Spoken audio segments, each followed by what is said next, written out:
এই দেশের জনগণের বৃহত্তর স্বার্থ নিয়ে আন্দোলন করি, তাদের মুক্তির জন্য লড়াই করি, এবং সেই কারণে আমরা মুক্তিকামী গণতন্ত্রের সংগ্রাম করি।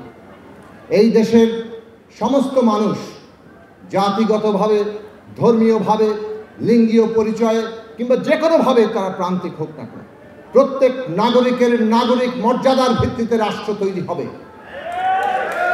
এই দেশের শ্রেণীগত যে শোষণ বঞ্চনা, তার বিরুদ্ধে মানব জাতি যে স্বপ্ন দেখেছে, সেই স্বপ্ন শ্রেণী, ধর্ম, জাতি, বর্ণ কিংবা লিঙ্গীয় পরিচয়ে তার সমস্ত শোষণ, বঞ্চনা, অধস্থনতা সব কিছুকে অতিক্রম করে মানব জাতি যে মুক্তির স্বপ্ন দেখেছে, বাংলাদেশে সেই স্বপ্নকে আমরা কার্যকর করতে চাই।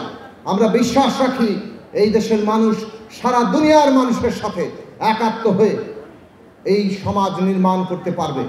সেই কারণে আমরা মুক্তিকামী গণতন্ত্রের জন্য লড়াই করি, আমরা সামাজিক গণতন্ত্রের জন্য লড়াই করি। কারণ এই দেশে গণতন্ত্র আছে, কিন্তু দেশের সংখ্যাগরিষ্ঠ মেহনতি খেটে খাওয়া মানুষ, তাদের ন্যায্য হিস্সার কোনো ব্যবস্থা নেই।